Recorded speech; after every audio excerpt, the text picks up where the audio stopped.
Assalamualaikum warahmatullahi wabarakatuh. Waalaikumsalam warahmatullahi wabarakatuh. Bismillahirrahmanirrahim. Assalatu wassalamu ala asyrafil anbiya'i wal mursalin wa ala alihi washabihi amma ba'd.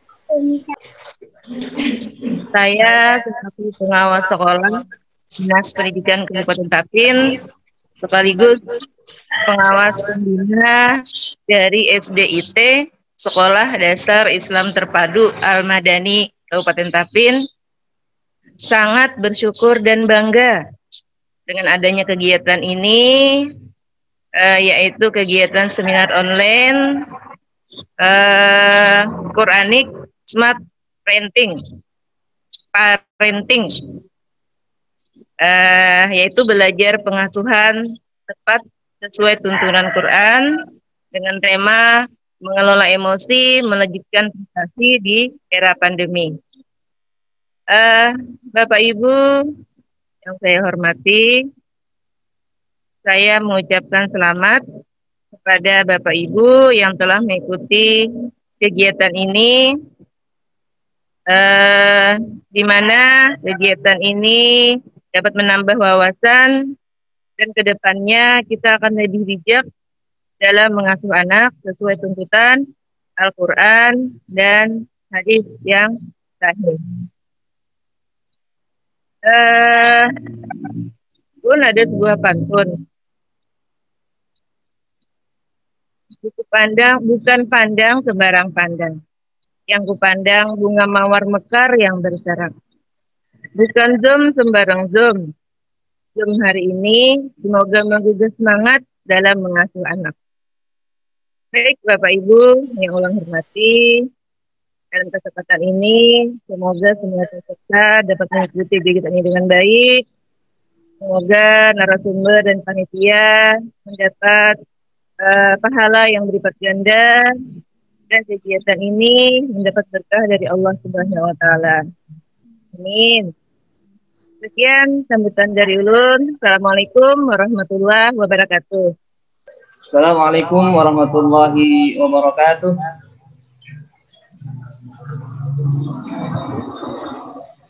Bismillah, alhamdulillah. Salatu wassalamu ala rasulillah wa ala alihi wa ashabihi wa man tabi'ahu amma ba'd.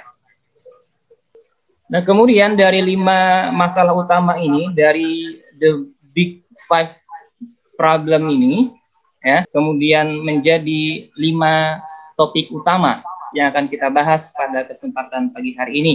Mudah-mudahan waktu yang tersedia bisa efektif untuk membahas 5 hal ini. Tidak terlalu banyak yang kita akan bawa, tapi mudah-mudahan bermanfaat untuk kebaikan kita.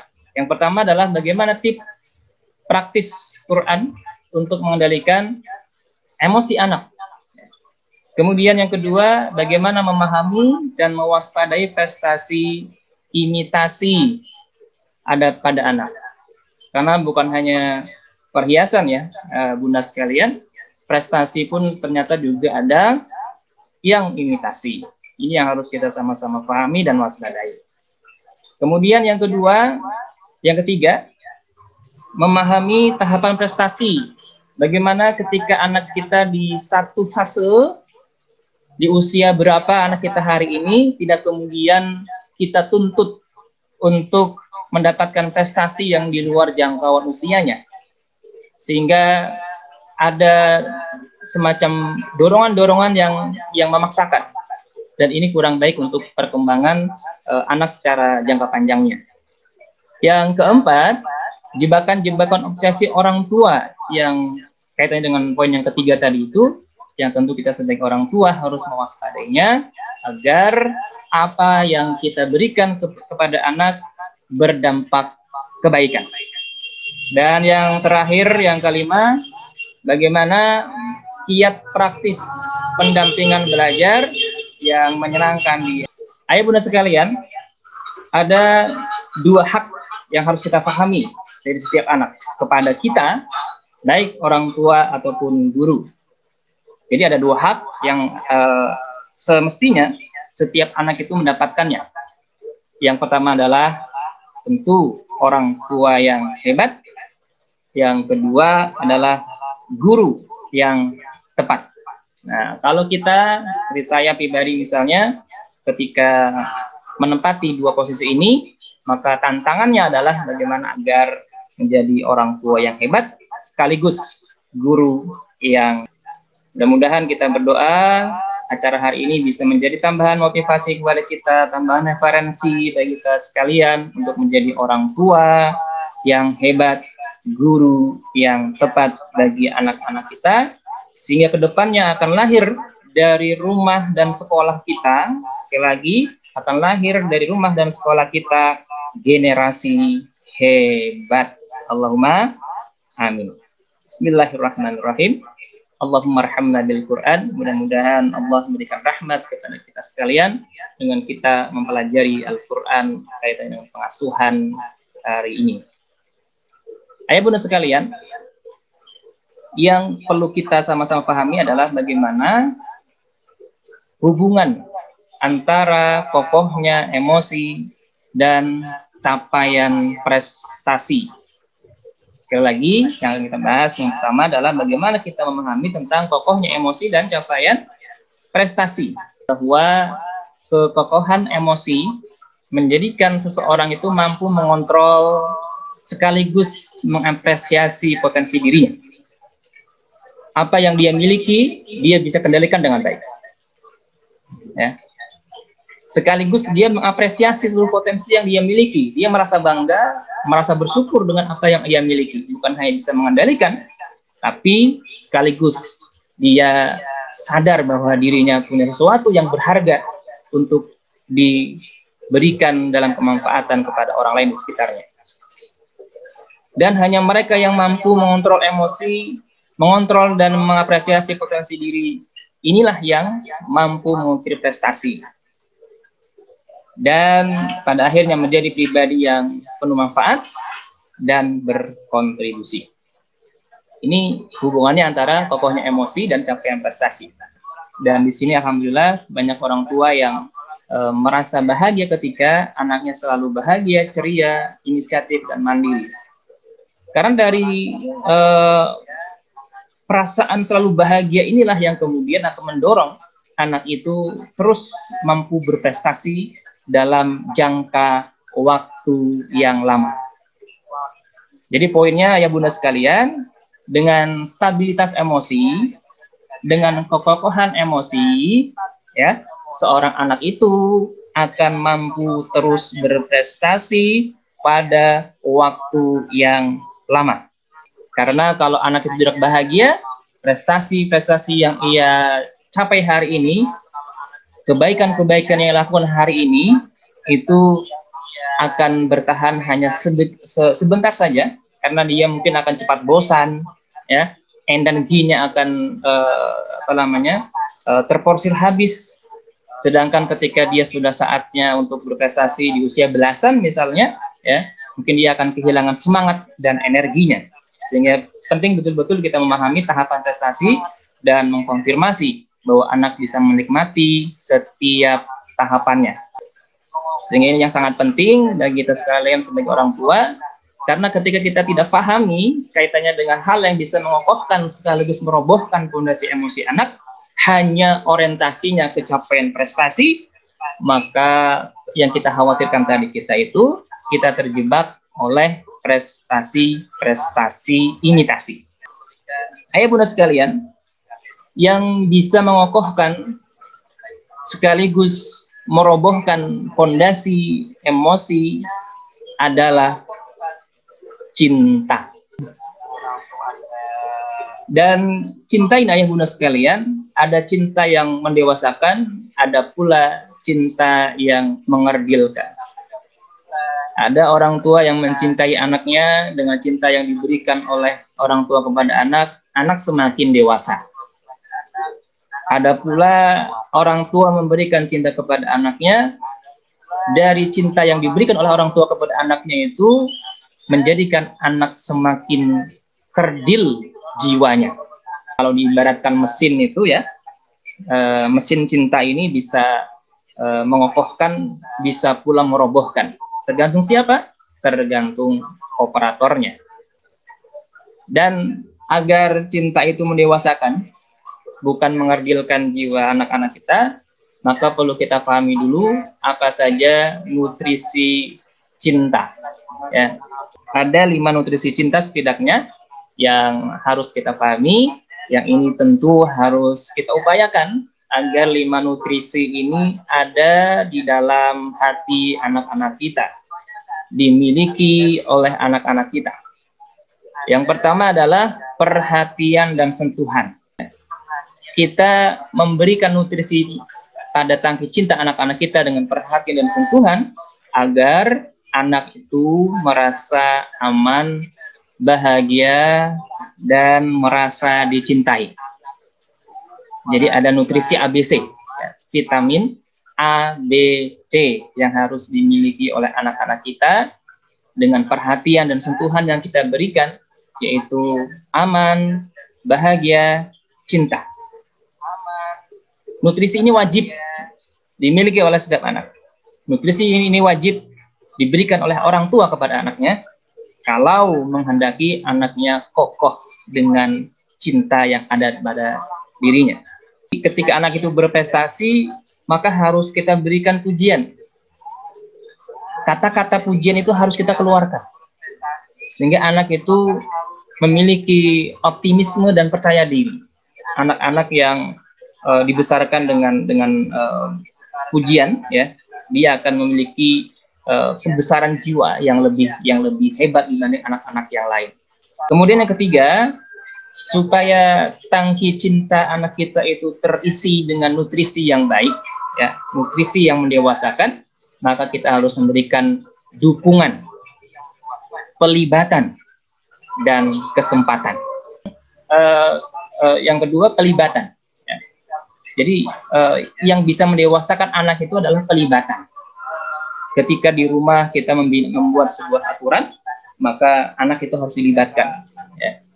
Jangan sampai kemudian kita menetapkan sebuah aturan secara sepihak, yang menetapkan aturan orang tua tanpa melibatkan anaknya, dan ketika anak melakukan pelanggaran, orang tua menghukum dengan semena-mena. Kemudian, dukungan, pelibatan, kita perlu berikan kesempatan. Kesempatan untuk apa? Kesempatan untuk anak itu mandiri. Sehingga dari dukungan, pelibatan, kesempatan, anak itu akan tumbuh kemandiriannya sekaligus empatinya. Salah satu contohnya misalnya ketika dia perlu kita bantu, maka jangan langsung kita ambil alih.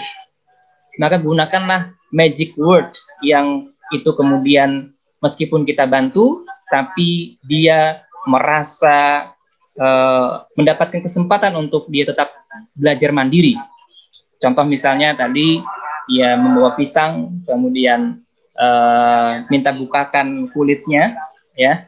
Maka karena kami sudah terbiasa menggunakan kata-kata tolong, ya, dia menggunakan kata-kata tolong dibantu, gitu ya. Jadi Yazid yang usianya belum 3 tahun itu sudah bisa mengucapkan kalimat tolong dibantu bukakan, ya. Sehingga kalau sudah terbiasa seperti ini, ya, meskipun kita bantu, itu anak akan tetap merasa bahwa itu dia tetap terlibat, ya, bukan kemudian kita ambil alih penuh, gitu ya. Dan kita pun kata-kata juga jangan sini abah bukakan, gitu ya. Sini ayah bukakan, bukan hanya itu, tapi ya sini ayah bantu untuk membukakan, ya. Jadi dibantu, ya. Jadi kata-kata dibantu itu harus kita munculkan supaya anak itu merasa masih terlibat. Yang keempat, anak itu harus kita berikan nutrisi berupa panutan dan konsistensi kebaikan.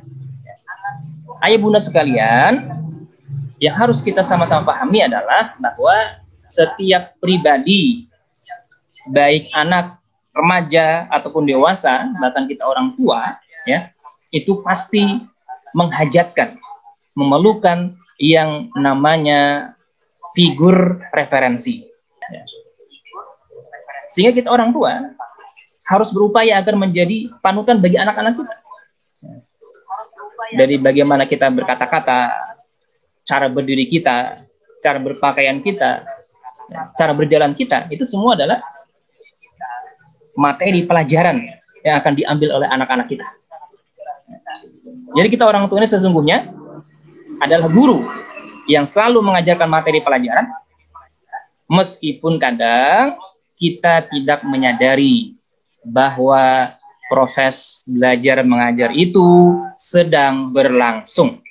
Kita mencontohkan dengan menjadi panutan tadi, ya. Kemudian kita harus konsisten dengan kebaikan-kebaikan yang kita berikan. Ya. Bundanya mencontohkan kepada anak solihahnya tentang bagaimana menutup aurat dengan baik. Ya. Itu panutan. Ya. Kemudian bundanya itu tetap konsisten, ya, kemana-mana ketika keluar rumah selalu mengenakan jilbab. Ya. Ini namanya konsistensi kebaikan. Ya. Sehingga dari panutan konsistensi kebaikan ini, anak akan menjadi sadar regulasi dan memiliki obsesi untuk terus berprestasi. Maksudnya apa? Anak-anak kita tuh harus sadar bahwa dia tuh hidup ada aturan, gitu loh. Ya. Di rumah bagaimana aturannya? Di luar rumah bagaimana aturannya? Ya. Saat bertemu dengan ayah bundanya bagaimana sikapnya? Saat bertemu dengan orang lain bagaimana kelakuannya? Dia harus memiliki yang namanya sadar regulasi, sadar aturan. Dan juga dia harus memiliki obsesi untuk menjadi pribadi yang penuh prestasi. Ya. Dan yang kelima, yang terakhir, nutrisi cinta yang harus kita berikan kepada anak-anak kita adalah nutrisi keimanan dan kesyukuran. Keimanan dan kesyukuran. Jadi anak-anak kita itu akan kokoh tangki cintanya, akan kokoh fondasi emosinya, ya, ketika ada keimanan dan kesyukuran di dalam hatinya. Ya. Dia akan menjadi pribadi yang sangat merasa aman dan bahagia dan merasa dicintai. Bahkan mohon maaf, ya. Bahkan ketika ayah bundanya sudah tidak ada lagi di sampingnya. Ini penting ayah bunda sekalian, ya, bagaimana menumbuhkan keimanan dan kesyukuran. Ya. Anak-anak yang iman dan syukurnya tumbuh dengan baik, dia akan memiliki optimisme dan percaya diri yang kokoh, meskipun tidak ada orang yang memberikan hadiah dan pujian. Karena dia paham bahwa hadiah dan pujian yang paling besar adalah datang dari Allah Subhanahu wa Ta'ala. Ya. Kemudian seorang anak yang iman dan kesyukurannya kokoh, dia akan menjadi pribadi yang mandiri meskipun tidak ada yang mendukung. Dia akan menjadi pribadi yang penuh empati, ya, meskipun dia tidak ada yang motivasi. Ya. Karena dia sadar bahwa orientasi kebaikan-kebaikan itu dilandasi oleh keimanan, yakni mengharapkan keridhaan Allah Subhanahu wa Ta'ala. Ya. Dan seorang anak yang memiliki keimanan dan kesyukuran yang kokoh, ya, maka dia akan menjadi pribadi yang sadar regulasi. Ya. Meskipun tidak ada polisi, ya, dia tetap taat lampu merah. Ya. Tidak menyerobot lampu merah, meskipun tidak ada polisi.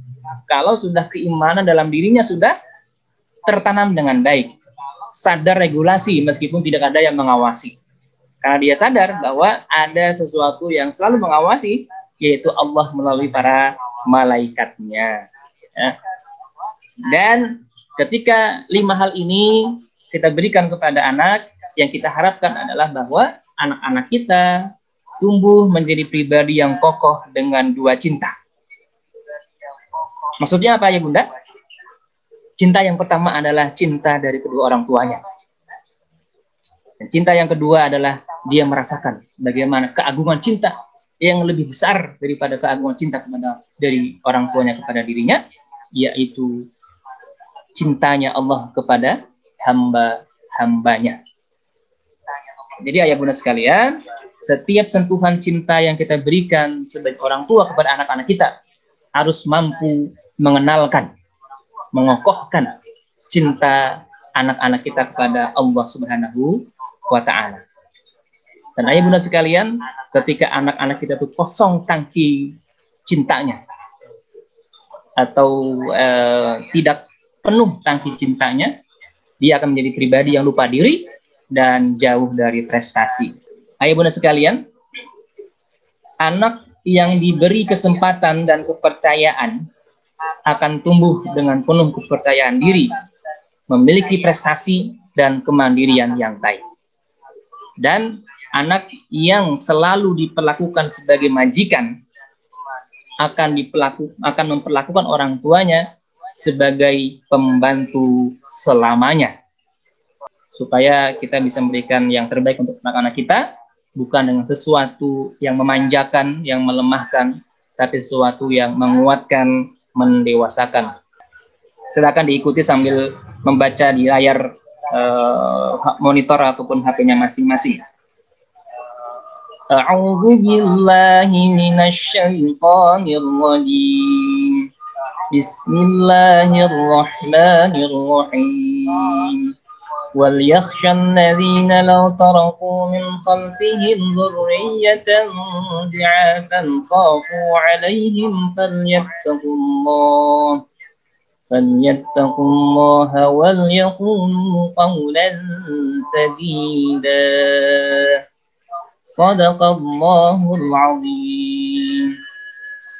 Ayah bunda sekalian yang dirahmati oleh Allah Subhanahu wa Ta'ala, di ayat yang ke-9 di surah An-Nisa ini, Allah Subhanahu wa Ta'ala mengingatkan kepada kita sekalian bahwa kita harus khawatir, ketika anak-anak yang kita tinggalkan, generasi setelah kita, generasi di belakang kita, menjadi generasi yang lemah, dzurriyyatan dhi'afa. Generasi yang lemah itu adalah mereka yang kita khawatir terhadap masa depannya. Generasi yang lemah ini adalah generasi yang kita khawatir terhadap kesejahteraannya. Sehingga kita harus melakukan upaya agar anak-anak kita tidak termasuk di antara dzurriyyatan dhi'afa, anak-anak yang lemah, yang mengkhawatirkan. Kita harus mengupayakan agar setiap pertambahan usia pada diri anak-anak mendatangkan kebahagiaan bagi kita. Ada 2 resep di sini yang disampaikan Allah melalui An-Nisa ayat yang ke-9 ini, supaya anak-anak kita tidak termasuk golongan orang-orang yang dzurriyyatan dhi'afa. Yang pertama adalah wal falyattaqullaha, memiliki ketakwaan kepada Allah Subhanahu wa Ta'ala. Dan yang kedua, wal yaqulu qaulan sadida. Ayah bunda sekalian, antara takwa dengan qaulan sadida adalah satu hal yang saling berhubungan. Nah, seseorang itu akan sulit memiliki yang namanya qaulan sadida, tutur kata yang baik, ketika di dalam dadanya tidak ada ketakwaan. Atau orang-orang yang bertakwa dalam dirinya, ada ketakwaan dalam dirinya, akan lebih mudah untuk memiliki yang namanya qaulan sadida. Ya. Apa itu qaulan sadida?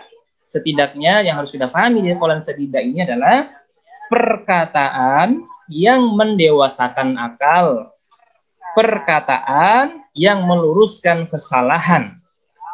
Jadi kalau anak kita berbuat salah, bukan kemudian dimarah-marahi, disalah-salahkan. Tapi harus kita dewasakan akalnya dengan memperbaiki kesalahannya. Kita jelaskan, nak, pian salahnya di sini. Ya. Nak, pian kurangnya di sini. Jangan lagi digawi, jangan lagi dilakukan kesalahan yang sama. Ini namanya qaulan sadida, ya. Perkataan yang mendewasakan, meluruskan kesalahan, bukan mensalah-salahkan. Kemudian yang kedua, qaulan sadida itu adalah perkataan yang mudah difahami, clear gitu ya, tidak membingungkan. Jadi penting bagi kita itu supaya antara ayah bunda itu bisa kompak ketika menanamkan sebuah nilai, kedisiplinan, tanggung jawab, dan lain sebagainya. Kemudian yang ketiga, qaulan sadida itu harus kita pahami dengan perkataan yang tidak ada dusta. Misalnya kita menakut-nakuti anak dengan ancaman kosong, ya. Kalau kamu nggak mau belajar, misalnya gitu ya, nanti ibu masukin ke dalam kolam, gitu. Ini kan ancaman-ancaman yang sepertinya sangat menakutkan, tapi ketika kita tidak membuktikan itu, ya, maka anak akan kebal dengan ancaman. Ya. Ancaman-ancaman yang kita berikan itu malah justru akan memperkuat penolakan-penolakan. Ya. Atau kita berjanji yang tidak kita tepati, maka ini akan menjadi catatan yang buruk ya terkait komunikasi kita, dan itu bukan qaulan sadida. Yang keempat, qaulan sadida itu adalah perkataan yang adil dan tidak membanding-bandingkan. Seorang kakak misalnya diambil mainannya oleh adiknya, ya, kemudian kita lebih mengutamakan adiknya, memaksa anak si kakak itu untuk mengalah, ya, ini juga salah satu perkataan yang tidak baik, ya, atau bukan masuk dalam kategori qaulan sadida. Dan qaulan sadida itu sebagaimana yang tadi kita sampaikan, bahwa qaulan sadida itu merupakan cerminan dari takwa dan keimanan. Sehingga kita orang tua harus betul-betul mengevaluasi, barangkali ada ungkapan-ungkapan yang sering kita berikan kepada anak, yang itu ada unsur-unsur kesyirikan, tahayul, dan lain sebagainya. Misalnya, nak, jangan ke sana, di sana ada hantu. Ya, nak, jangan ke sana, di sana ada ini, padahal tidak ada apa-apa. Ya, ini adalah kategori yang termasuk perkataan yang tidak baik, ya, bukan termasuk qaulan sadida. Baik, yang kedua adalah bagaimana kita mewaspadai, memahami dan mewaspadai prestasi imitasi pada anak. Ya, kita lanjutkan. Nabi Muhammad sallallahu alaihi wasallam bersabda, "Kullu mauludin yuladu 'alal fitrah, fabawahu yuhawidanihi aw yumajjisanihi aw yunassiranihi." Nabi Muhammad SAW memaklumkan kepada kita sekalian, ya, bahwa setiap anak yang kita lahirkan itu pada hakikatnya terlahir dalam keadaan fitrah. Makna yang paling tepat untuk memahami fitrah ini adalah tetap berada dalam keimanan. Ya, jadi setiap anak yang dilahirkan itu sejatinya lahir dalam keimanan kepada Allah Subhanahu wa Ta'ala. Lahir dalam kebaikan, bukan keburukan. Ya. Dalam kondisi apapun anak-anak kita, baik sempurna secara fisik ataupun ada cacat, ya, baik sempurna secara mental ataupun ada hambatan, ya, setiap anak-anak yang kita lahirkan itu pada hakikatnya adalah anak yang terlahir dalam keadaan fitrah, dalam keimanan kepada Allah Subhanahu wa Ta'ala, dalam kebaikan. Jadi tidak ada anak yang terlahir membawa bakat nakal, membawa bakat durhaka, membawa bakat kekafiran, tidak ada. Semua yang terlahir adalah alal fitrah, di dalam fitrah, keimanan, kepatuhan, kebaikan. Maka yang harus kita renungkan sama-sama adalah fa'abawahu yuhawidani aw yumajjisani aw yunassirani. Maka kemudian dari fitrah baik anak-anak kita itu, kita orang tuanya lah yang kemudian akan menetapkan, akan mempengaruhi anak ini akan menjadi seperti apa. Akan menjadi Yahudi kah, Majusi, atau Nasrani. Jadi dari hadis ini, dua hal yang harus kita sama-sama pahami adalah bahwa yang pertama, setiap anak kita terlahir membawa prestasi. Ya, setiap anak yang terlahir dari kita adalah hakikatnya terlahir dalam keadaan berprestasi. Dan kita orang tuanya lah yang kemudian akan menjadikan anak kita itu apakah mampu menjadi pribadi yang berprestasi atau hanya menjadi pribadi yang membawa masalah baru di dalam lingkungan keluarga ataupun masyarakat. Ayah Bunda, selanjutnya apa yang kemudian kita maksud dengan prestasi imitasi? Yang pertama adalah seorang anak itu dikatakan memiliki prestasi imitasi ketika orang tua berbangga, tapi anak tidak bahagia. Ya. Orang tua berbangga, tapi anak tidak bahagia. Ya. Supaya anak-anak kita itu bisa membanggakan kita, tapi dirinya tetap memiliki kebahagiaan. Kemudian yang kedua, dinamakan prestasi imitasi ketika anak kita itu hanya mengumpulkan piala saja, tapi dirinya tetap manja. Yang ketiga, skor akademik jauh lebih merisaukan kita dibanding skor-skor kemandirian. Ini juga harus kita evaluasi. Apakah sejauh ini dorongan-dorongan yang kita berikan kepada anak, motivasi-motivasi untuk dia mau belajar, untuk dia mau mengerjakan kebaikan itu, apakah lebih karena supaya dia mendapatkan skor akademik yang lebih tinggi, ya, supaya dia ranking 1 dan sebagainya, ya, tapi kita abai dengan skor kemandirian atau kedewasaan yang dia capai. Kemudian yang keempat, kita harus mewaspadai prestasi imitasi pada diri anak-anak kita, jangan sampai kita itu salah orientasi. Kita mendorong anak itu untuk ikut lomba, kita mendorong anak itu untuk menjadi juara kelas, ya. Itu jangan sampai salah orientasi, salah ekspektasi. Kalau ditanya ketika anak itu mengikuti perlombaan itu demi siapa sebenarnya? Ya. Yang ingin jadi juara itu siapa sebenarnya? Anaknya atau orang tua? Jadi memang kita tidak ada salahnya untuk kemudian berbangga dengan prestasi-prestasi dari anak-anak kita. Ya. Tapi jangan sampai upaya-upaya kita yang untuk mendewasakan anak itu sebenarnya hanya alat saja untuk kita kemudian mendapatkan gengsi, ya. Misalnya kita akan merasa berbangga ketika anak kita juara 1, ya. Tidak peduli bagaimana caranya, gitu ya. Yang penting anak kita juara, gitu, ya. Sehingga anak merasa terpaksa dan mau melakukan apapun demi gengsi orang tuanya, ya. Ini adalah prestasi imitasi. Yang kemudian yang kelima, jangan sampai kita tertipu oleh kilauan permata dari anak-anak kita, namun sebenarnya itu hanya pantulan cahaya dari tetesan air mata. Kita jangan gampang berbangga dengan prestasi-prestasi yang diberikan oleh anak-anak kita.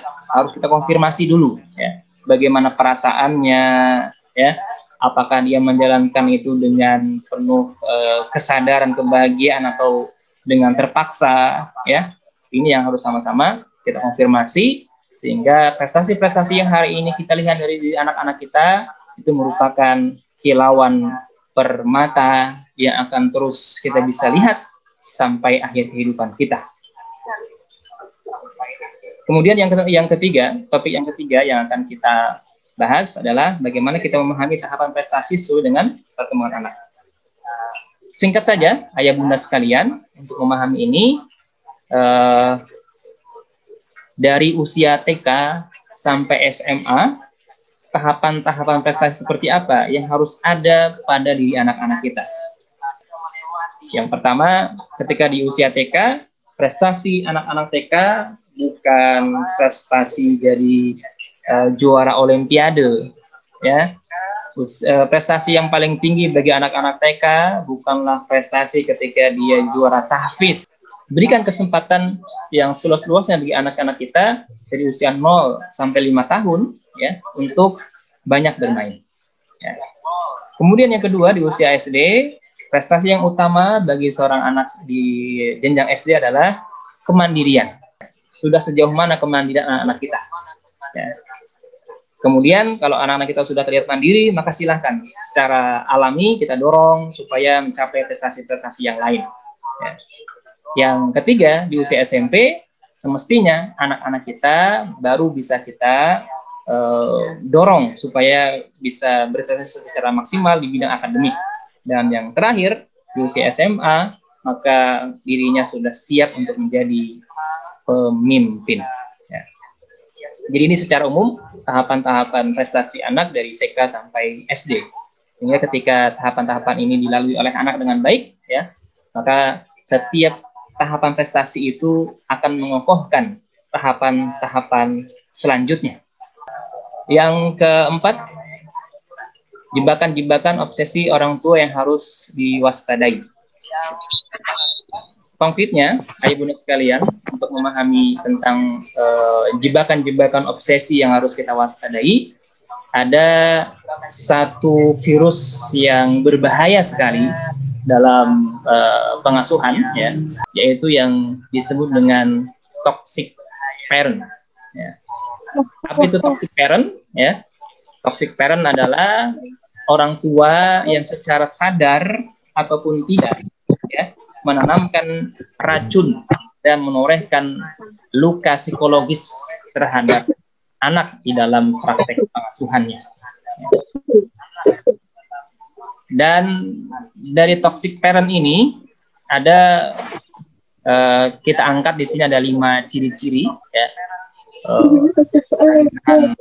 evaluasi kita bersama, ya, supaya ketika ciri-ciri itu ada kita miliki, ya, maka kemudian kita harus sama-sama mengevaluasi, ya, supaya tidak berefek buruk terhadap perkembangan anak-anak kita. Yang pertama adalah ekspektasi dan obsesi berlebihan tanpa melihat tahapan perkembangan dan bakat anak. Ya. Anak usia TK, ya, tidak diberikan kesempatan untuk banyak bermain, tapi diporsir untuk supaya berprestasi di bidang akademik. Ya. Ini salah satu contoh sederhananya. Kemudian yang kedua, egois, lebih mengutamakan kebutuhan dan perasaan orang tua sendiri, bukan perasaan anaknya. Jarang berdiskusi, jarang berdialog, jarang ngobrol, ya, yang hanya tuntutan. Ya, ini tidak baik untuk perkembangan psikologis anak. Ini yang disebut dengan toxic parent. Kemudian toxic parent itu tidak sayang, ya, enggan menghargai dan tidak pernah memberikan perhatian dan belayan kepada anak. Yang keempat, toxic parent, ya, orang tua yang menanamkan racun dan menorehkan luka psikologis pada anak, dan mereka yang selalu mengatur, mengontrol, gampang menyalahkan atau mempermalukan anak. Ketika anak salah, apalagi ketika di depan umum, ya, dimarahi, dicubit, dan sebagainya, yang kemudian mempermalukan anak, melemahkan mentalitas anak. Ini adalah salah satu ciri dari toxic parent. Kemudian yang kelima, kesulitan mengontrol diri, mengontrol emosi, ya, dan melihat anak sebagai objek yang harus dikuasai. Ya. Tidak harus, pokoknya anak itu harus nurut, gitu, ya. Nggak peduli alasannya apa, yang penting harus mengikuti perintah kita sebagai orang tua. Ya. Itu adalah toxic parent. Harusnya anak-anak itu diberikan kesempatan untuk kita bernegosiasi, berdialog. Untuk itu supaya toxic parent ini bisa kita minimalisir, ya, dalam diri kita, perlu upaya terapi. Ya. Untuk menerapi, mendetoks, ya, mendetoksifikasi toxic parent yang ada dalam diri kita, ya. Ketika 5 ciri-ciri tadi itu kita rasakan, maka saatnya untuk melakukan 5 hal ini. Ya. Yang pertama yaitu memperbaiki kekhusyuan sholat kita masing-masing. Ya. Mengokohkan keimanan kita dan melakukan taubat nasuha. Bahwa obsesi-obsesi tadi yang berlebihan, ekspektasi-ekspektasi yang berlebihan ini tidak baik untuk anak kita. Ya. Kita harus bertaubat dari itu semua, ya, dan kita harus terus mengokohkan keimanan kita bahwa Allah Subhanahu wa Ta'ala mengamanahkan anak-anak kita untuk kemudian kita pertanggungjawabkan kelak di akhirat. Ya. Sehingga setiap perkataan, perbuatan ini dilandasi dengan keimanan, sehingga kita mampu meminimalisir dorongan-dorongan untuk berbuat yang tidak sesuai dengan keridhaan Allah Subhanahu wa Ta'ala. Kemudian yang kedua, terima dan maafkan masa lalu, akui dan syukuri segala kondisi hari ini. Ayah bunda sekalian, dari beberapa kasus yang pernah saya share dengan beberapa orang tua, di antaranya adalah bahwa perilaku orang tua yang kasar, ya, kemudian yang kadang tanpa sadar menyakiti anak, menzolimi anak, melemahkan mental anak, ya, ini diantaranya adalah karena luka masa lalu, ya.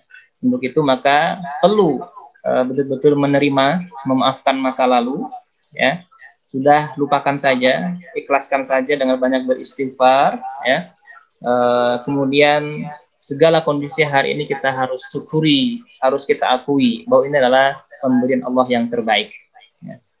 Yang ketiga, supaya toxic parent ini bisa kita netralisir, ya, maka kita harus belajar untuk berhenti memaksa anak, ya. Dan terus kita dekati anak kita, ya. Kita dampingi, pahami keinginannya, dan komunikasi yang terjalin kita efektifkan supaya ada kehangatan komunikasi antara kita dengan ananda. Dan yang keempat, kita harus mengukur suai. Apakah ekspektasi yang kita pasang pada diri anak kita sudah sesuai dengan keinginannya, sudah sesuai dengan kekhasan potensinya, sudah sesuai dengan kemampuan yang ia miliki. Yang kelima, biasakan memaafkan diri sendiri, ya. Karena banyak orang tua juga yang mengeluh ketika sudah memarahi anak, ya, setelah selesai memarahi anak itu jadi merasa bersalah gitu, ya, merasa bukan menjadi orang tua yang tidak baik untuk anak-anaknya, ya. Sehingga timbul ada dendam dalam dirinya sendiri, pada dirinya sendiri, ya. Ada bisikan-bisikan yang mengatakan dirinya bukan orang tua yang baik, sehingga ya memang ya sudah, saya memang seperti ini gitu, ya. Harusnya dimaafkan diri sendiri, kemudian mencoba untuk memperbaiki kesalahan-kesalahan yang pernah dilakukan, bukan kemudian meratapi, memvonis diri sendiri tidak bisa berbuat baik sebagai orang tua. Dan juga harus kita upayakan supaya lebih banyak berani minta maaf, ya, berani minta maaf, dan juga memaafkan anak. Meskipun anak-anak masih kecil, ya, belum terlalu ngerti, ya, tapi kebiasaan ini akan membangun jiwa yang besar dalam diri anak ketika orang tua mau meminta maaf kepada anak-anaknya, ya, dan tentu memaafkan kesalahan anak. Dan yang terakhir, ya, kiat praktis pendampingan belajar yang menyenangkan di era pandemi.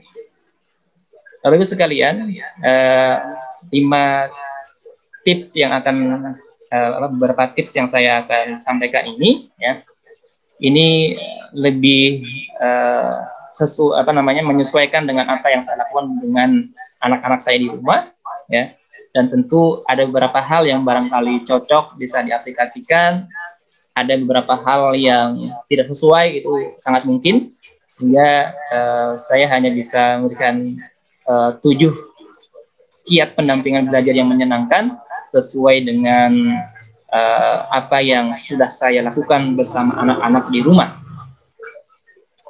Yang pertama penting untuk kita orang tua, ya, untuk menetapkan atau memahami target pencapaian belajar yang esensial, ya. Apa sih yang harus kita upayakan, yang kita betul-betul harus dorong, ya, supaya anak itu mencapainya selama masa-masa BDR ini, ya. Apakah akademik, ya, harus kita dorong betul-betul, ya, atau lebih kepada penguatan karakter. Tentu ini harus betul-betul ada hubungan yang baik, ya, dengan pihak sekolah, supaya bisa memahami masing-masing antara guru dan orang tua agar bisa dipahami sama-sama tentang target pencapaian belajar yang esensial, ya, yang penting. Kalau kami di SD Telkom Madani lebih mengedepankan tentang pencapaian-pencapaian penguatan karakter, bukan hanya akademik. Kemudian yang kedua yang perlu betul-betul kita pahami, apalagi sekarang di masa pandemi, ayah bunda sekalian, jangan lupa yang paling penting adalah memperhatikan kualitas asupan gizi, nutrisi pada diri anak-anak kita, supaya lebih mudah menangkal segala macam virus dan penyakit. Ya. Dan yang ketiga tadi yang sudah saya sampaikan, kita harus ada komunikasi yang baik, kerjasama yang baik dengan pihak sekolah, ya, dan juga anak. Ya. Ketika ada hal-hal yang memberatkan, dikomunikasikan dengan pihak sekolah. Ya. Siapa kau? Kemudian yang keempat, ajak anak itu untuk mencari, menemukan, merancang suasana baru dalam kegiatan belajar. Siapa kau? Posisi ataupun tempat belajar anak itu, ya, bila memungkinkan untuk dipindah. Siapa kau? Ya. Kemudian kalau ada dekorasi, ya, yang perlu dirubah, silahkan dirubah, gitu ya. Ajak anak untuk mengatur dekorasi ruang belajarnya, ya, menata ulang dan sebagainya, ya. Ini yang kami lakukan sehingga suasana belajar anak itu bisa meminimalisir kebosanan, ya.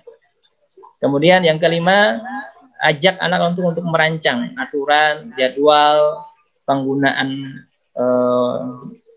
TV dan gadget. Ya. Jam-jam kapan yang harus anak itu tidak boleh nonton gadget, ya, nonton TV, ya, ini harus disepakati. Ya. Jadi aturan-aturan itu harus disepakati dulu dengan anak, bukan kita tentukan secara sepihak. Ya.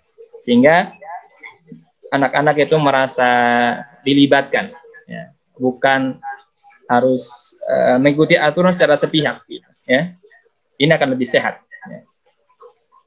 Yang keenam, ya, tetap jaga rutinitas dan kualitas ibadah, terutama ibadah salat wajib. Jadi bagaimana masa-masa pandemi ini terus kita maksimalkan supaya ada penguatan dari aspek ruhiyahnya. Dari aspek ibadahnya harus kita bantu menguatkan. Dan yang ketujuh, ya, selalu perhatikan tingkat stres anak, jangan memaksakan ketika memang anak itu sudah terlihat letih. Ya. Kepada ayah bunda, orang tua siswa SD Telkom Madani khususnya, ya, ketika misalnya anak itu belum mau belajar, ya jangan dipaksa. Ya. Ketika ada kelas Zoom meeting, ada WA call gitu ya untuk belajar ngaji dan sebagainya, anak belum siap, jangan dipaksakan. Tinggal dikomunikasikan yang baik dengan gurunya, ya. Jadi jangan terlalu memaksakan anak ketika memang anak itu sudah berada dalam keadaan yang stres, ya. Dan yang terakhir, perbanyak senyum dan latihan kesabaran. Baik, demikian ayah bunda yang bisa kita bahas pada kesempatan pagi hari ini, ya. Sebelum kita akhiri, ada 5 kesimpulan yang ini mudah-mudahan setidaknya kita bawa pulang, ya. Jadi yang harus kita bawa pulang ini 5 hal ini setidaknya.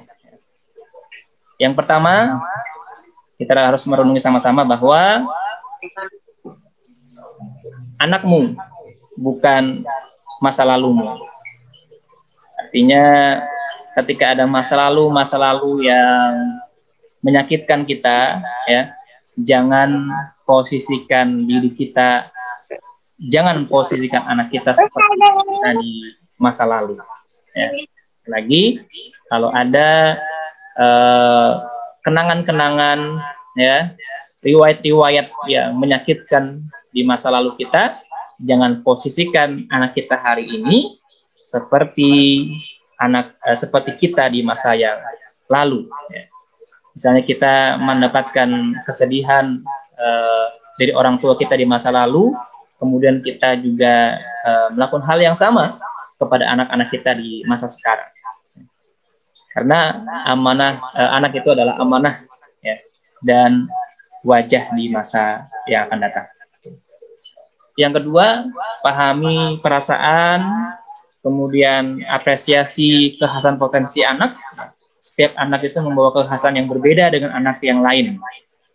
Ada anak yang ahli bahasa, ada yang jago matematika, ya, ada yang hebat menggambar, ya, macam-macam.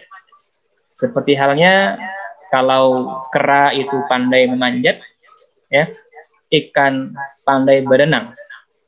Jadi harus dihargai dengan tidak memaksa ikan untuk memanjat pohon, kera dipaksa tanding berenang dengan ikan. Dukung dengan sebaik-baiknya potensi anak itu, ya, dengan stimulasi terbaik, ya, rangsangan arahan belajar yang terbaik, dan anak bukan pula bahan komparasi untuk dibanding-bandingkan dengan anak yang lain. Dan jangan silau dengan prestasi akademik. Terus matangkan emosi, dewasakan obsesinya. Anak kita harus matang emosinya dulu. Kemudian dewasa obsesinya, maksudnya apa? Keinginan-keinginan besar yang ingin dia capai itu harus kita arahkan dengan baik. Jangan disorientasi, jangan sampai salah arah, atau terobsesi dengan hal-hal yang tidak baik. Di antara caranya adalah bagaimana kita mengawasi agar anak-anak kita tidak terjerumus ke dalam kecanduan games online, ya, ataupun hal-hal lain yang menyebabkan dia itu kecanduan, ya, untuk hal-hal yang jauh dari kemanfaatan. Ya. Jadi kedewasaan obsesi ini pun juga salah satunya dilatih dengan hal yang demikian. Kalau obsesi kehidupannya itu hanya untuk games, ya, maka dia akan kehilangan obsesi yang prioritas, yang lebih baik untuk kehidupannya. Yang ketiga, hangatkan komunikasi. Ini penting. Jadi menghangatkan komunikasi, kemudian terbiasa untuk bernegosiasi. Setiap ada keinginan harus dikomunikasikan dengan baik, ya. Bukan kemudian ditolak atau dikabulkan secara sepihak tanpa alasan, ya. Jadi yang kemudian akan mendewasakan adalah anak itu terbiasa bernegosiasi, melandasi segala keputusan dengan alasan, ya. Apalagi keputusan yang diberikan oleh orang tua kepada dirinya, itu harus betul-betul dikomunikasikan dengan baik, dinegosiasikan dengan baik, dan jelas alasannya apa. Kemudian kita sebagai orang tua jangan kikir untuk memberikan apresiasi, memberikan penghargaan kepada anak-anak kita. Perbanyak kesempatan untuk anak itu belajar mandiri dari hal-hal yang sederhana sejak dini, ya. Kemudian dia harus kita libatkan dalam merancang aturan, ya. Di rumah nonton TV jam sekian, dari jam 6 sampai jam 8 tidak boleh ada TV menyala, gitu, ya. Kalau di Al-Madani misalnya ada buku diari yang harus diisi oleh orang tua. Aktivitas anak-anak di rumah misalnya tidak nonton TV dari sebelum maghrib sampai pada isya. Itu diantara aturan dalam rumah, ya, dan konsekuensi ketika tidak disiplin seperti apa. Dan ini anak harus dilibatkan ketika ada aturan-aturan seperti itu. Dan yang keempat, bangun terus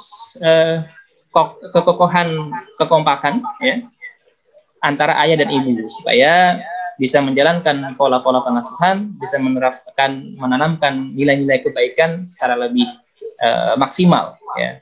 Karena ketika ayah berbeda sikap dengan ibunya, ya, ibu berbeda kebijakan dengan ayahnya, ibarat satu istana ada dua raja, sehingga anak menjadi bingung mau ikut kemana.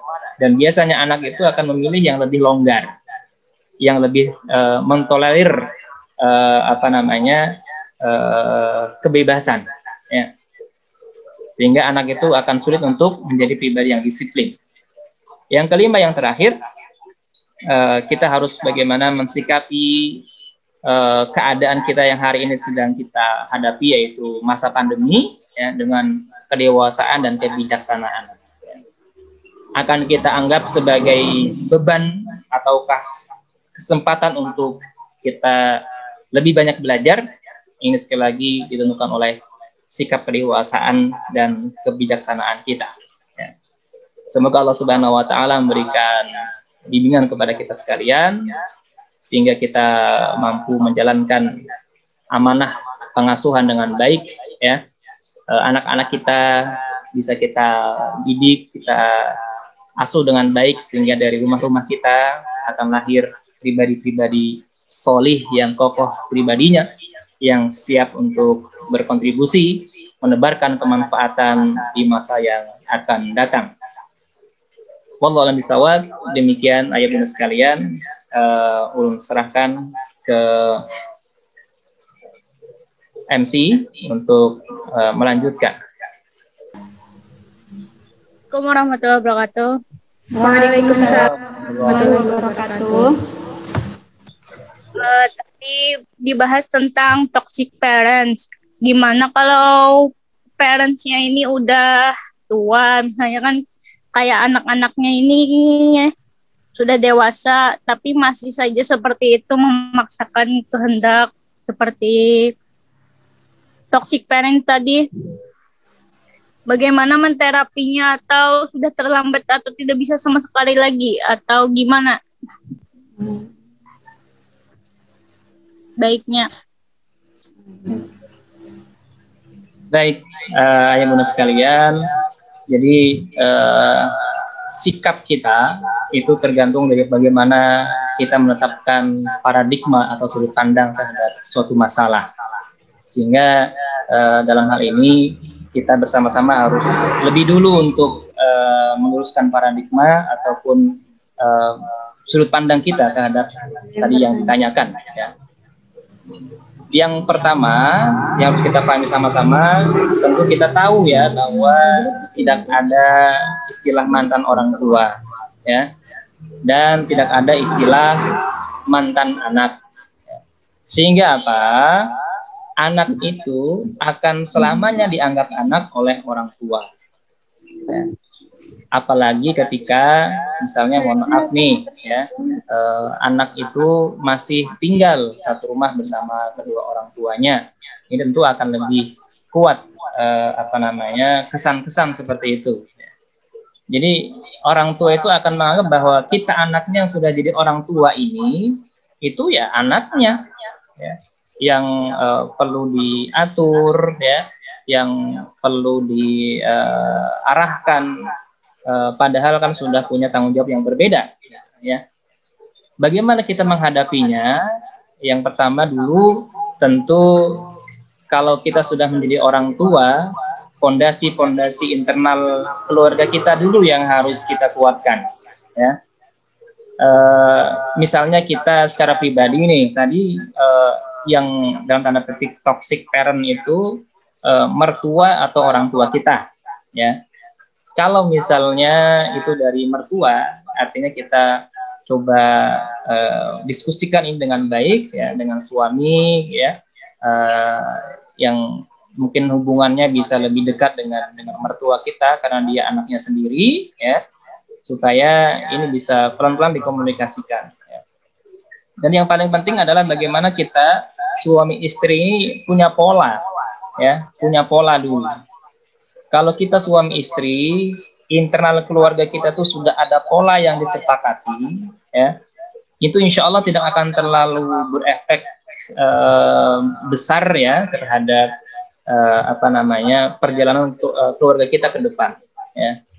Yang kadang kemudian jadi masalah dari beberapa konsultasi yang saya lakukan dengan beberapa orang tua itu adalah yang membuat masalah ini semakin membesar, menjadi semakin sulit untuk diselesaikan adalah ketika misalnya pasangan kita itu tidak sejalan, ya, pasangan kita tidak sejalan dengan keinginan kita, tidak sepemikiran. Ini yang kemudian jadi hambatan terbesar, ya.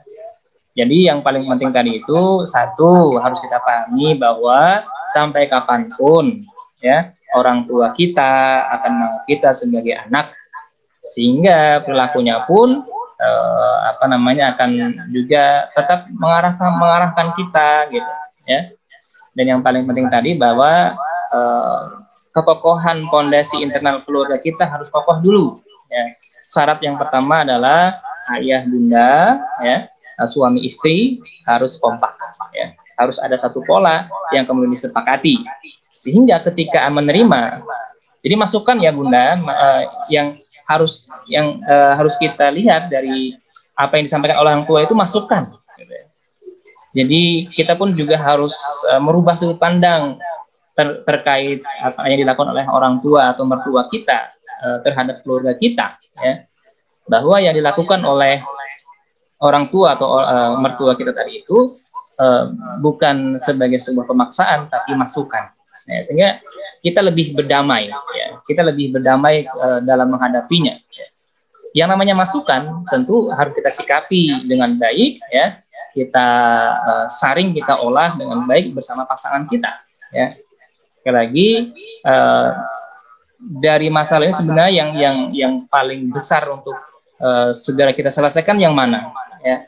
Apakah dari orang tua ataupun mertua tadi yang dalam tanda petik over protektif gitu ya, misalnya karena terlalu sayang dengan anaknya, dengan menantunya, gitu ya, sehingga masih berkenan mengurusi keurusan rumah tangga secara lebih dalam, ya, ataukah dari sisi pasangan kita, ya.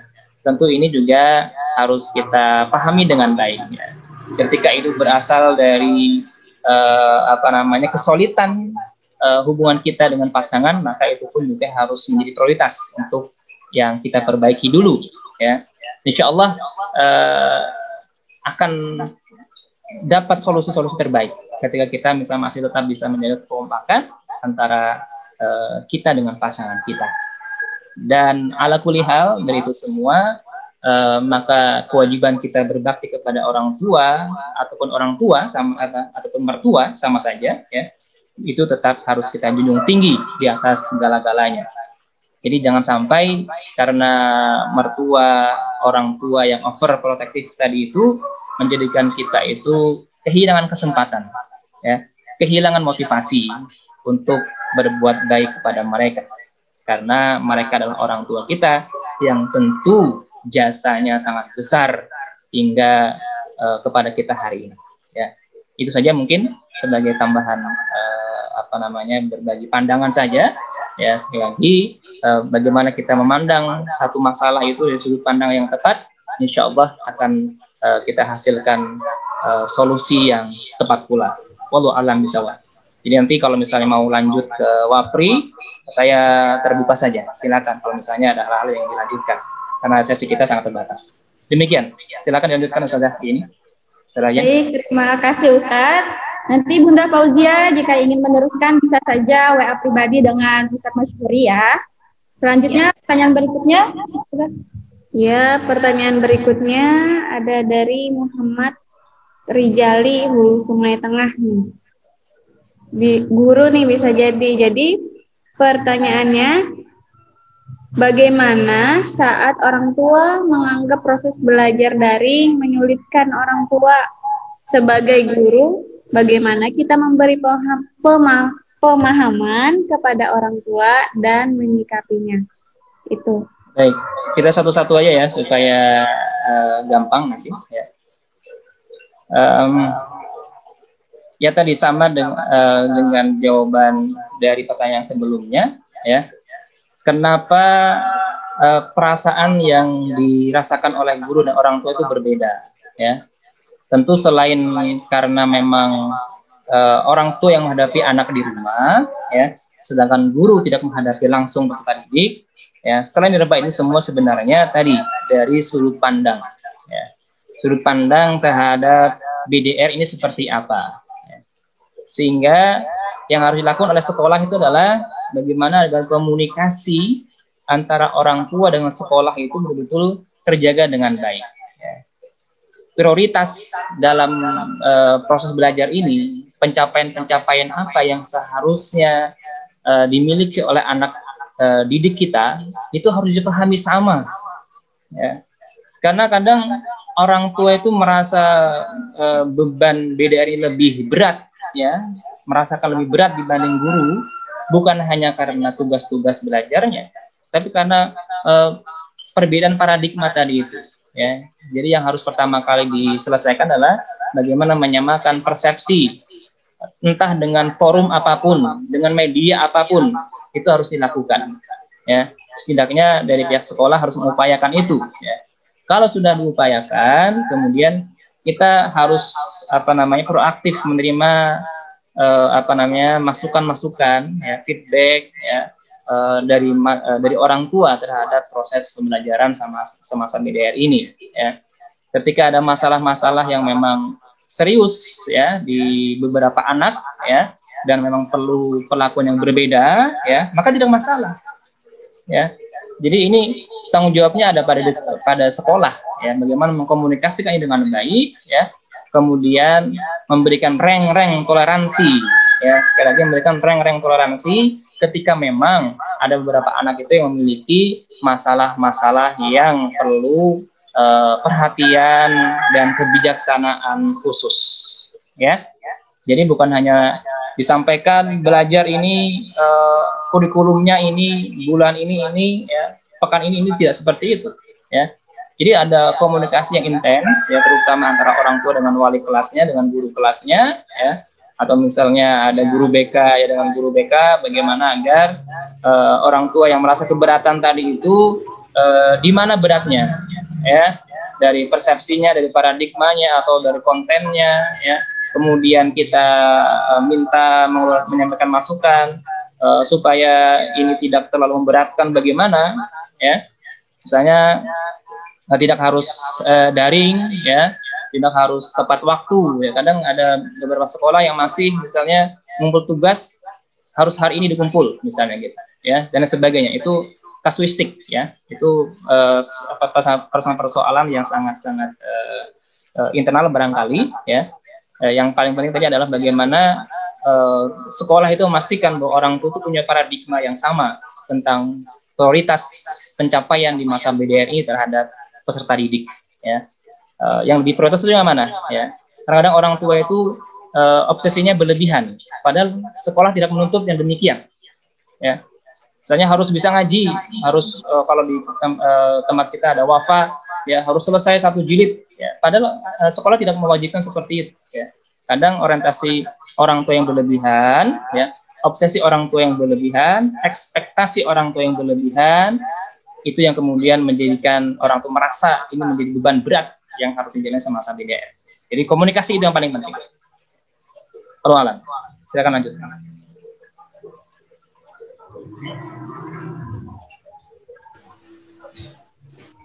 Selanjutnya Ustaz, ya.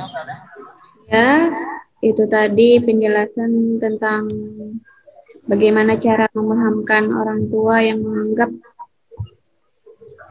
belajar daring itu menyulitkan. Semoga bisa dipahami. Kalau masih ada yang ingin ditanyakan bisa langsung ditanyakan di grup, ya. Iya. Masih ada 2 pertanyaan, Ustadz. Ya. Lanjutkan atau Lanjutkan dulu, habiskan aja. Oh iya. Pertanyaan berikutnya ini lumayan menarik ya Ustadz ya. Dari Robingatun Balangan. Izin bertanya Ustadz, tadi disinggung mengenai kedisiplinan, bentuk reward dan punishment. Seperti apa ya Ustadz yang mendidik terhadap anak? Apabila misalnya dia melanggar kesepakatan yang telah disepakati bersama. Jadi tentang reward dan punishment yang ya. Ini ya Bunda. Yang pertama tadi, sekali lagi dalam beberapa kesempatan saya selalu sebelum kita bicara solusi, ya, ini harus menjadi pola kita, ya, harus menjadi pola kita, bukan hanya di seminar ini. Jadi setiap kali kita itu menghadapi sebuah masalah, kita ingin mencari solusi, maka langkah yang paling utama, yang paling penting adalah memastikan apakah sudut pandang kita sudah benar atau tidak terhadap masalah itu, ya. Ketika kita sudah memastikan bahwa sudut pandang kita benar terhadap masalah itu, maka kita insya Allah akan lebih gampang menemukan solusinya. Reward and punishment. Ya. Yang pertama yang harus kita pahami sama-sama adalah bahwa antara reward dan punishment ini sama-sama bisa berdampak baik, sama-sama bisa berdampak buruk terhadap perkembangan psikologi anak. Ya. Jadi antara reward dan punishment itu, kalau kaitan dengan kedisiplinan, ya, itu sama-sama, ya, efeknya sama-sama. bisa berefek baik, bisa berefek buruk terhadap penguatan kedisiplinan anak. Kenapa demikian? Karena ya tadi, kalau kita salah menetapkan hukuman, itu juga akan berdampak buruk kepada anak. Ya. Demikian pula ketika kita terlalu jor-joran, ya, terlalu royal, ya, terlalu menghambur-hamburkan materi untuk memberikan hadiah, ya, itu pun juga akan berdampak yang tidak baik terhadap perkembangan kedisiplinan anak. Ya. Jadi sekali lagi yang harus kita pahami sama-sama, tidak ada bedanya. Ya. Sekali lagi, tidak ada bedanya antara reward and punishment. Ya. Kedua-duanya bisa berdampak baik, bisa berdampak buruk. Ya. Tergantung bagaimana kita menerapkannya. Lalu bagaimana supaya reward and punishment itu bisa efektif, sama-sama berdampak kebaikan? Kuncinya tadi satu, yaitu komunikasi, negosiasi. Tidak ada cara lain. Ya. Selama kita menjalin komunikasi yang baik dengan anak, ya, kemudian kebiasaan bernegosiasi jalan dengan anak, ya, itu kita akan lebih gampang mendisiplinkan anak, ya, tanpa terlalu sering memegang kepala karena pusing, ya, tanpa perlu terlalu banyak mengorbankan uang karena dengan hadiah-hadiah yang kita janjikan. Jadi lebih banyak dengan pendekatan-pendekatan komunikasi negosiasi. Kita menerapkan apa, itu harus dengan kesepakatan. Yang kadang orang tua itu menghadapi penolakan-penolakan. Yang banyak anak itu tidak mau taat dengan aturan-aturan. Itu kan aturannya selalu ditetapkan secara sepihak tanpa komunikasi terlebih dahulu. Ya. Hadiah-hadiah yang diberikan itu ke punishment dulu, ya. Punishment yang diberikan, hukuman-hukuman yang diberikan itu hukuman yang tanpa kesepakatan dengan anak. Saya contohkan dulu ketika anak-anak kami masih kecil, ya. Ini kan satu hal yang mungkin perlu kita sama-sama pahami, bahwa konsistensi dalam penegakan aturan itu penting. Ya. Resiko-resiko ketidakdisiplinan itu juga perlu kita katakan kepada anak. Misalnya ketika ada aturan, kalau misalnya ada terjadi rebutan mainan, ya, maka harus ada jalan tengah supaya ada yang mengalah. Kalau tidak mengalah, harus diamankan mainan itu. Ini sudah lama terjadi di yang saya praktekkan dalam pengasuhan itu. Ya. Jadi ketika ada kakak beradik rebutan mainan, ya, maka harus sepakat dulu nih. Tadi yang main dulu siapa? Ya. Kalau si kakak yang main dulu, lalu adiknya merebut, maka harus izin dulu kepada kakaknya. Bukan kemudian serta-merta langsung diserahkan kepada adiknya. Kalau misalnya kakaknya tidak mau, adiknya tidak mau dinegosiasi, maka kesepakatannya adalah diamankan, mainannya itu diambil. Itu yang saya diantaranya saya praktekkan. Ya. Jadi pas rebutan, kakak adik tidak ada yang mau akur, langsung diambil, ya, sehingga tidak ada yang bisa memainkan mainan itu. Itu diantaranya. Jadi betul-betul konsekuensi itu, dan itu sudah dijelaskan sebelumnya. Ya. Kita sampaikan kepada anak, misalnya pian kayak ini, kayaknya apa yang harus pian terima. Ya, itu sudah menjadi kesepakatan bersama. Jadi ketika diberikan hadiah, anak itu ya memang tahu bahwa ini adalah hasil dari kesungguhan dia untuk melakukan kebaikan-kebaikan, ya. Dan ketika dia harus menerima hukuman, dia pun juga sadar bahwa ini memang resiko dari pelanggaran yang saya lakukan, begitu, ya. Dan itu ya susah gampang sih, ya, untuk menerapkan hal seperti itu. Tapi kalau sudah terbiasa pola-pola komunikasi dan negosiasi, itu sangat mudah sekali. Itu yang saya rasakan dengan anak-anak saya. Jadi lebih gampang untuk diajak negosiasi ketika ada penolakan, ya, itu penolakan yang rasional, ya. Ketika ada pengabulan, memang pengabulan yang dengan alasan seperti itu supaya reward dan punishment itu sama-sama berdampak baik terhadap anak, ya. Jadi bukan hanya reward, ya, yang perlu kita anggap sebagai sebuah kebaikan. Punishment pun itu juga bisa mendatangkan kebaikan. Jadi yang harus kita jaga prinsip adalah bagaimana setiap hadiah yang kita berikan, setiap hukuman yang kita berikan itu mendewasakan akal. Ya. Poinnya adalah mendewasakan akal. Ya. Kalau melemahkan akal, maka kita sudah keliru. Ya. Kalau memanjakan akal, itu sudah keliru. Jadi caranya dengan komunikasi, negosiasi. Nanti kita akan lanjutkan diskusi-diskusi di grup insya Allah. Demikian. Terima kasih Ustadz. Insya Allah sudah terjawab, yakni dengan cara komunikasi dan negosiasi. Berikutnya masih ada satu pertanyaan lagi Ustadz. Ya, lanjut. Satu pertanyaan lagi dari Yunita Ismayati. Bagaimana memberikan pemahaman kepada anak agar anak dengan senang hati mau melakukan pembelajaran daring dan mengerjakan tugas yang diberikan? Karena anak selalu membandingkan kondisinya dengan teman sepantarannya yang tidak mendapatkan tugas-tugas dari sekolah. Jadi anak ini membandingkan kondisinya dengan teman-temannya yang lain. Yang lain kadang mengerjakan tugas, anak ini mengerjakan tugas. Gitu. Ya. Baik, memang tidak gampang untuk meluruskan paradigma ya, bukan hanya pada diri anak, kita sebagai orang tua pun juga tidak gampang untuk menentukan sudut pandang yang tepat. Ya. Saya hanya ambil contoh lain sebelum ke masalah tadi. Ya, saya punya 3 anak, 2 anak saya yang pertama, kakak si anak pertama sekarang usia kelas 5 SD, yang kedua kelas 2 SD, yang ketiga baru mau 3 tahun. Ya. Dari 2 anak saya yang kelas 5 SD dan kelas 2 SD itu tidak ada satupun yang saya belikan gadget. Ya. Lalu ada orang tua yang bertanya, ini apa si kakak berdua ini tidak iri, ya, tidak iri dengan anak yang lain? Karena misalnya melihat anak yang lain itu pakai gadget, ya, anak yang lain itu bisa main game online misalnya sesukanya, sedangkan dia belum saya belikan HP, gitu ya.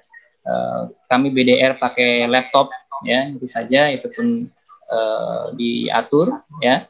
Jadi ada orang tua yang seperti itu, ya. Kenapa anak pian ini kadang mahiri misalnya gitu, ya, dengan saudaranya yang mungkin sudah punya gadget gitu, ya. Dari awal ya tadi komunikasi negosiasi itu penting, kuncinya di situ, ya. Bagaimana kita memahamkan kenapa anak harus memiliki ini, memiliki itu.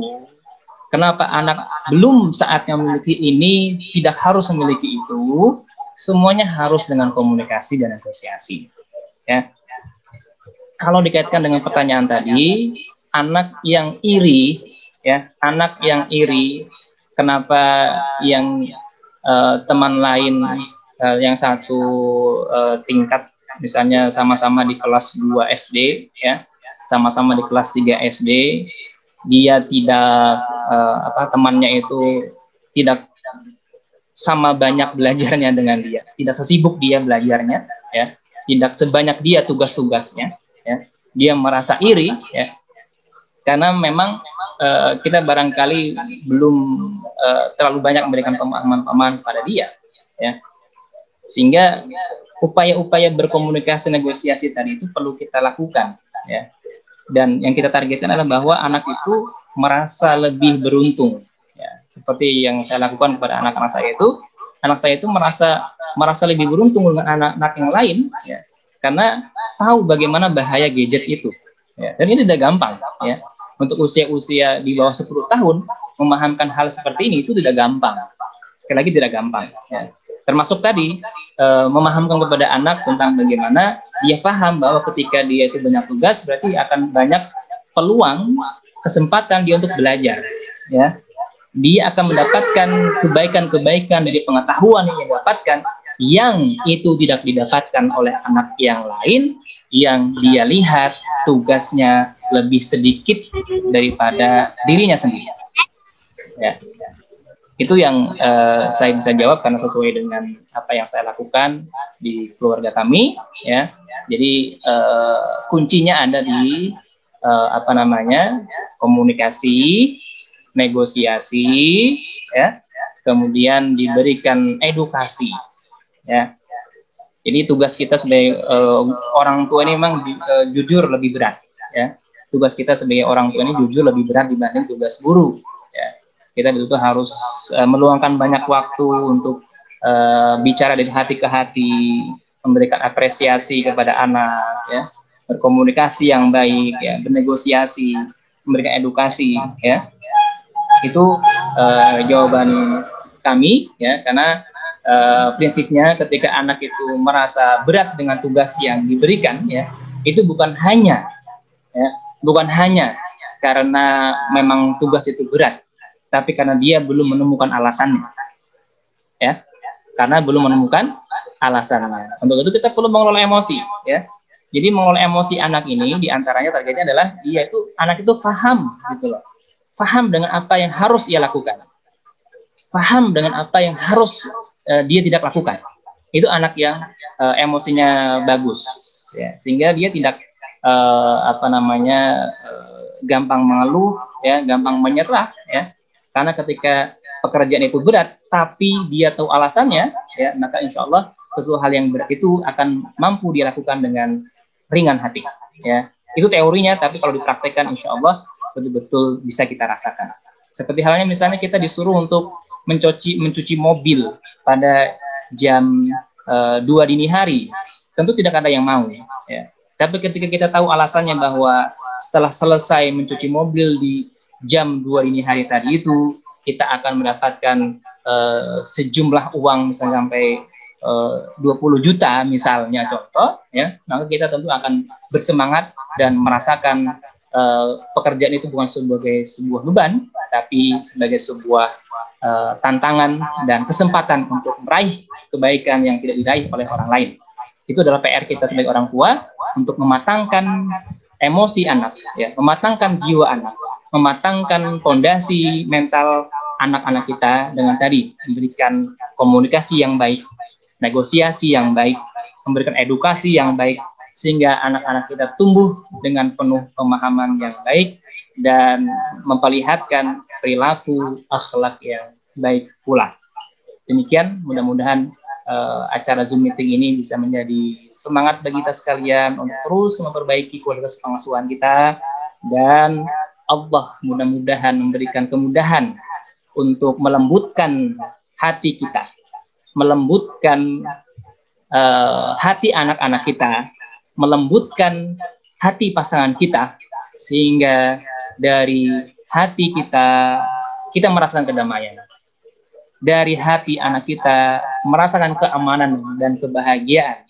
Dari hati pasangan kita merasakan bahwa rumah yang kita tempati sama-sama adalah rumah yang menjadi perantara kelak bersama-sama bahagia di surganya Allah Subhanahu wa Ta'ala.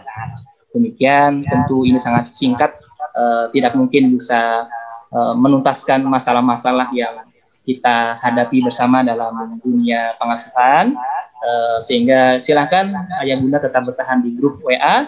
Kita insya Allah akan terus jalin komunikasi ini dengan baik. Ketika ada masalah-masalah yang mau didiskusikan, silahkan baik langsung di grup ataupun dengan WA pribadi ke saya. Mudah-mudahan ini menjadi wasilah kebaikan, menjadi sarana untuk kita terus menguatkan semangat melakukan perbaikan. Minta rela, minta ridho. Mohon maaf lahir batin apabila ada hal yang saya sampaikan tadi kurang pas, kurang berkenan. Wallahu a'lam bishawab. Assalamualaikum warahmatullahi wabarakatuh. Waalaikumsalam warahmatullahi wabarakatuh. Terima kasih Ustaz.